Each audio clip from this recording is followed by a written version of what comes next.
Olá, alunos. Eu sou a professora Érica. Nossa aula de história hoje é para o nono ano. Espero que vocês estejam bem e se cuidando, tá? Leiam o livro da página 29 até a 35. E hoje a gente vai dar continuidade ao capítulo que a gente iniciou na aula passada sobre a República Oligárquica. Então, hoje a gente vai falar um pouco sobre terra, produção e poder. Então, a gente vai ver que durante a Primeira República, o café foi o principal produto exportador do Brasil. Nesse período, o café brasileiro abasteceu 2/3 do mercado mundial. O aumento do consumo de café na Europa e nos Estados Unidos expandiu a cafeicultura brasileira. A riqueza acumulada com a exportação do café possibilitou o desenvolvimento de atividades industriais e de serviços tipicamente urbanos, principalmente na capital paulista e em Santos. Nessa época, ampliaram-se os transportes urbanos, investiu-se na pavimentação das ruas, na iluminação, no fornecimento de água, e o comércio cresceu. Expandiu-se também nesse período as estradas de ferro. A gente vai ver que com as exportações em alta, os cafeicultores aumentaram suas plantações, mas, no entanto, em certo momento, a produção do café foi bem maior que o consumo mundial do produto. Isso gerou uma crise de superprodução, pois existia mais café do que consumidores dispostos a comprá-lo.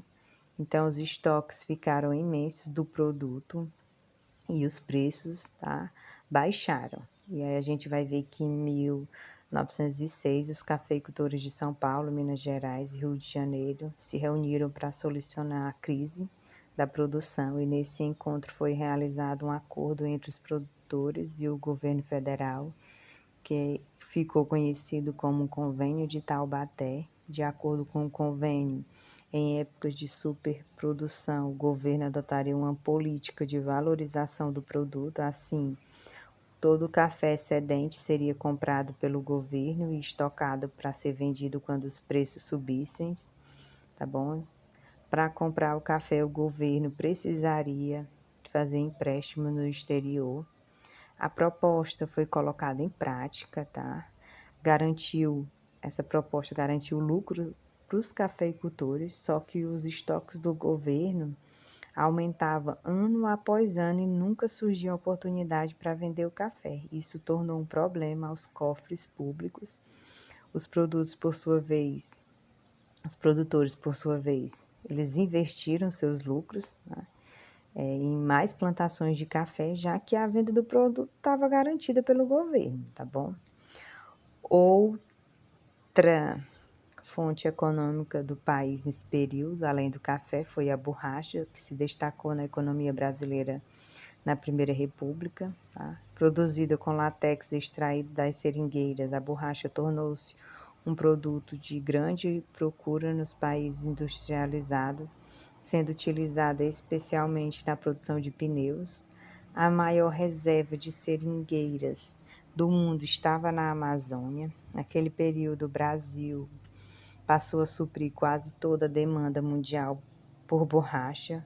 Entre 1891 e 1918, a região amazônica atraiu trabalhadores de outras regiões, sobretudo do Nordeste, além de investimentos nacionais e estrangeiros, tá bom?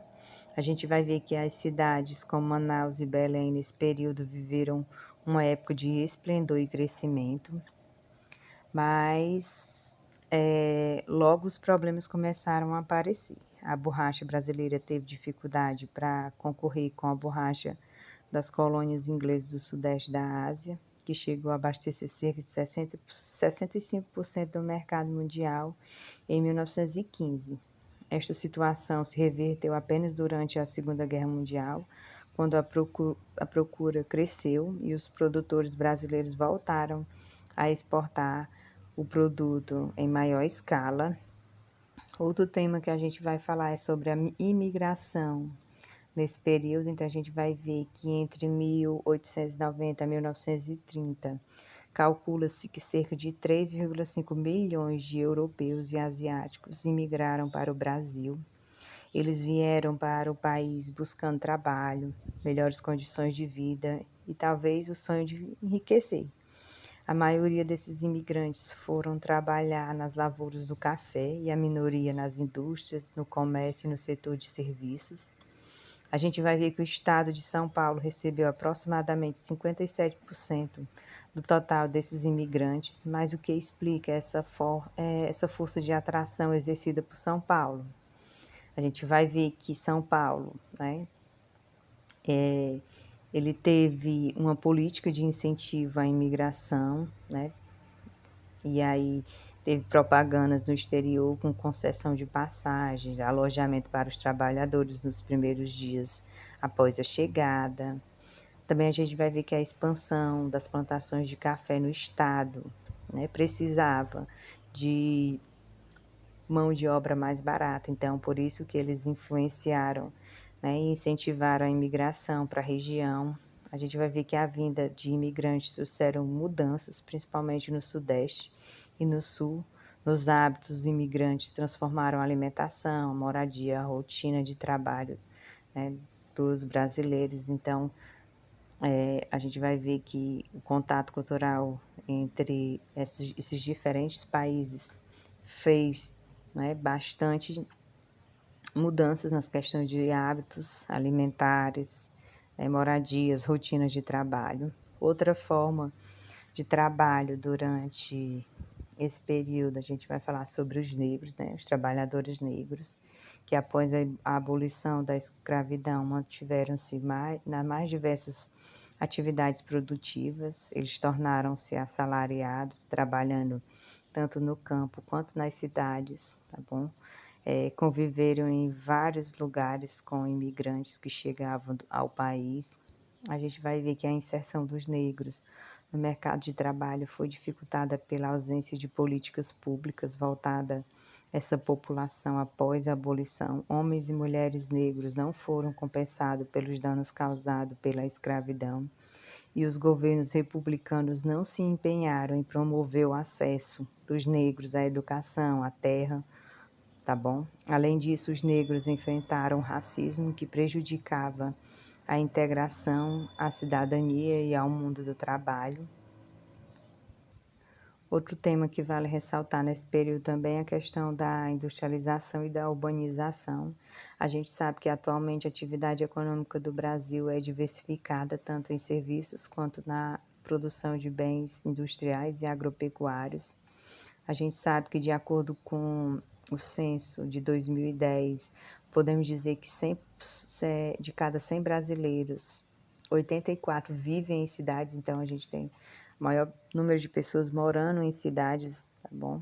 Mas durante a Primeira República, em 1920, a sociedade econômica brasileira era fortemente rural, quase 70% da população se dedicava à agricultura. Ao longo da Primeira República, algumas cidades brasileiras cresceram com o aumento da população, o desenvolvimento do comércio e o avanço da industrialização. A urbanização impactou várias regiões do país, embora a atividade rural mantivesse sua importância econômica. Uma das causas do avanço industrial foi o processo de substituição de importações, que a gente vai ver. Então, durante a Primeira Guerra Mundial, que é um assunto que vocês vão estudar mais na frente, tá bom? O Brasil teve dificuldades de importar produtos industrializados, sobretudo da Europa, que era o principal palco do conflito. E para substituir essas importações, houve um estímulo à instalação de fábricas de produtos como, por exemplo, roupas, calçados, materiais de construção, móveis e alimentos, tá bom? Então, nesse contexto, a riqueza acumulada nas exportações de café contribuíram para expandir a indústria nacional. E em 1920, São Paulo tornou-se o principal centro industrial brasileiro, né, com 31% das fábricas, seguindo o Rio de Janeiro com 20,8%, e depois Rio Grande do Sul com 11%, tá bom? E a gente vai ver que nessas fábricas, né, os trabalhadores eram cada vez mais prejudicados, tá bom? pelas condições de trabalho, tá bom? Porque trabalhavam até 15 horas por dia, de segunda a sábado, às vezes ao domingo. Não havia direitos trabalhistas, como salário mínimo, férias, horas extras ou jornada de trabalho definida. As instalações dessas fábricas eram apertadas, mal iluminadas, quentes, sem ventilação e geralmente não se cuidava da higienização e da segurança das fábricas. Por isso ocorriam muitos acidentes de trabalho e doenças, principalmente, né, nas crianças, tá bom? Que nesse período podiam trabalhar nessas fábricas. Então a gente vai ver que começaram a acontecer protestos e reivindicações dos operários, tá bom? E a gente vai ver que esses operários foram influenciados por correntes políticas que influenciaram o movimento operário. A gente vai ver que destacam-se o anarquismo, mas também havia outras tendências atuantes, como a corrente católica, que procurava afastar o operário da influência anarquista e socialista, mas existia também o sindicalismo revolucionário, que defendia a greve como principal instrumento de luta. E aí, em julho de 1917, em São Paulo, houve uma greve, tá, geral, tá, motivada pelo descontentamento dos operários com as condições de trabalho que enfrentavam. Então, durante a greve de 1917, houve repressão policial e em uma manifestação no dia 9 de julho, um jovem sapateiro anarquista, José Martins, morreu, baleado por tropas do governo. Esse fato ampliou a greve, que se estendeu por outras fábricas de São Paulo e diversas regiões do país.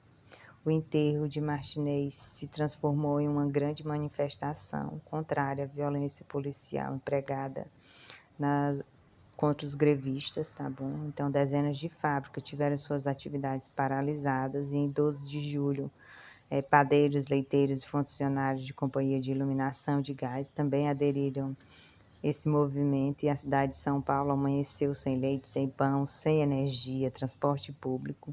Estima-se que entre 50 a 70 mil trabalhadores tenham participado dessa greve, e a gente vai ver que diante da força que o movimento ganhou, né, e da organização dos operários, os governos e os industriais tiveram que negociar e concordaram em não punir os grevistas e prometeram também melhores condições de salário. No entanto, esses compromissos não foram cumpridos e tiveram novas greves em 1919, em 1920, e aí a gente sabe que a luta dos trabalhadores até hoje continua, para seus direitos serem mantidos, né, e conseguirem cada vez mais se beneficiar. Então, nossa aula é essa, bons estudos. Qualquer dúvida, vocês podem me chamar.